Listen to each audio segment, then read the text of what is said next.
बिस्मिल्लाहिर्रहमानिर्रहीम। अस्सलाम वालेकुम। कैसे हैं जी आप सब लोग? उम्मीद करती हूँ खैरियत से होंगे। और मेरी तरफ से आप सब बहन भाइयों को ईद उल अज़हा बहुत बहुत मुबारक। और जिन मेरे बहन भाइयों ने कुर्बानी की है, अल्लाह पाक उनकी कुर्बानी को कबूल करे और सबको इस्तात फरमाए कि वो भी कुर्बानी करें। और आज मैं बनाने जा रही हूँ जी मैंगो डिज़र्ट, जो बहुत ही मज़े का बनता है। चलिए जी स्टार्ट करते हैं, शुरू करते हैं जी अल्लाह ताला के बाबरकत नाम से, जो बड़ा मेहरबान नहायत रहम करने वाला है। सबसे पहले जी मैंने पैन में पानी रख लिया था उबलने के लिए। इसको मैंने खुला पानी रख लिया था और इसमें मैंने हाफ प्याली से ऊपर मैंने साबूदाना जो था वो मैंने इसमें शामिल कर दिया। जब पानी को बॉयल आने लगा तो इसमें मैंने जी साबूदाना शामिल कर दिया है।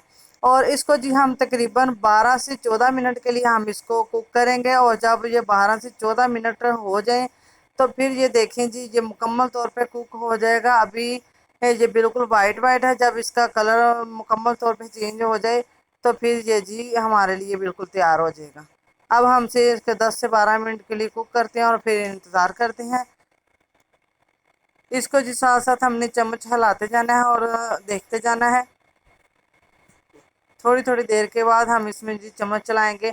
अब ये देखिए जी बिल्कुल माशाल्लाह से 12 से 14 मिनट के बाद मैंने इसको देखा है जी। और ये बिल्कुल ये देखिए इसका कलर चेंज हो चुका है। ये वाइट वाइट हमें नज़र नहीं आ रहे। ये बिल्कुल जैसे पानी का कलर होता है इसी तरह ये जब हो जाए, इसमें ज़रा सा भी वाइट नज़र ना आए तो फिर हम इनको निकाल लेंगे। निकाल के जी हमने इसको छान लेना है, पानी ड्रेन कर लेना है और इसके ऊपर ठंडा पानी डाल के हम लोगों ने इसको अच्छे तरीके से 3-4 दफ़ा ठंडा पानी निकाल के उनको हल्का हल्का मल लेना है, ताकि उनमें से जो है ना वो निकल जाए, वो जो फिर उसके बाद वो जुड़ेंगे नहीं। ठीक है, साबूदाना। और अब जी मैंने पैन में तकरीबन 1 लीटर के करीब मैंने दूध रख लिया है, जो मैंने बॉयल किया हुआ था। तो उसके वो मैंने चीनी शामिल कर दिया है जी, क्वार्टर प्याली के करीब मैंने इसमें चीनी शामिल कर दी है। और जी अब मैं इसमें शामिल करूँगी 1 चम्मच देसी घी। ये मैंने पहले शामिल करना था दूध डालने से पहले, जो कि मुझे भूल गया था। और आप लोग दूध डालने से पहले इसको शामिल कर लीजिएगा, इससे इसका टेस्ट बहुत ही अच्छा आता है। अगर आप लोगों के पास देसी घी ना मौजूद हो तो आप बनास्पति घी भी यूज़ कर सकते हैं। अब मैं इसमें जी 1 प्याली के करीब ये कलर सुइयाँ इस्तेमाल करूँगी। कलर सुइयाँ शामिल करने के बाद इसको कवर करके हमने 10 मिनट के लिए कुक करना है, बिल्कुल लो फ्लेम पे हम कुक करेंगे तो इनका कलर और टेस्ट इतना अच्छा और मज़ेदार हो जाता है कि आप लोग अगर तेज़ आंच में पकाएंगे तो वो वाला कलर हमें और जो टेस्ट है वो नहीं आएगा। ये देखिए जी माशाल्लाह से मुकम्मल कुक हो चुकी हैं और दूध भी हमारा पक पक के गाढ़ा हो चुका है। अब जी हमने इनको उतार लिया है और इनको जी हमने ठंडा करना है। बिल्कुल हमने रूम टेम्परेचर पे ये जब आ जाए तो फिर ये इसके बाद जी हम इसमें मैंने साबूदाना शामिल कर लिया है। साबूदाना मैंने दूध में, ठंडे दूध में मैंने डाल के रख दिया था ताकि वो आपस में चिपके ना। और वो जी मैंने इसमें शामिल कर दिया है अब। और इनको जी हमने ठंडा करते जाना है और जब ये ठंडा हो जाए तो फिर हम लोग इसको जी एक बाउल में डाल लेंगे। ये देखिए जी मैंने इसको बाउल में डाल लिया है।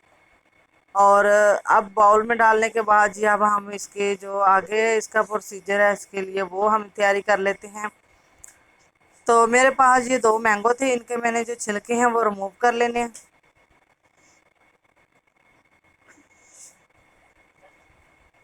ये देखिए जी मैंने इनको कटिंग कर लिया और इनके मैंने ना छोटे छोटे पीस जो है ना क्यूब्स में, वो बिल्कुल छोटे छोटे बारीक बारीक जो है ना क्यूब्स वो करने हैं। वैसे तो मैंगो आजकल इतना मीठा नहीं आ रहा।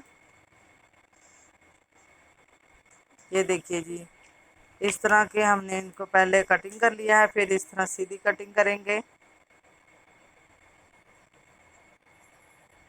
अगर आप लोगों को मेरी ये वीडियो अच्छी लग रही हो तो इसको लाइक कीजिएगा, चैनल को सब्सक्राइब कीजिएगा और बेल आइकन को प्रेस कीजिएगा, ताकि मेरी हर आने वाली न्यू वीडियो आप लोगों तक बआसानी पहुंच सके। और जिन मेरे बहन भाइयों ने चैनल को सब्सक्राइब किया है उनका शुक्रिया, जज़ाकल्लाह। और जिन मेरे बहन भाइयों ने सब्सक्राइब नहीं किया, वो नए हैं मेरे चैनल पे, वो प्लीज़ मेरे चैनल को सब्सक्राइब कर लीजिए। ये देखिए जी अब हम लोगों ने इसको जी कटिंग कर लिया है और चम्मच के साथ इसको जी मुकम्मल तौर पे हम निकाल लेंगे इसको। ये देखिए जी, मैंने अब इसके ऊपर मैंने मैंगो डाल दिए हैं और साथ ही मैंने मेरे पास बादाम थे वो मैंने डाल दिए हैं और ग्लास में भी मैंने इनकी गार्निश कर ली है। अब मैं मिलूंगी जी न्यू वीडियो में न्यू रेसिपी के साथ। जज़ाकल्लाह खैर।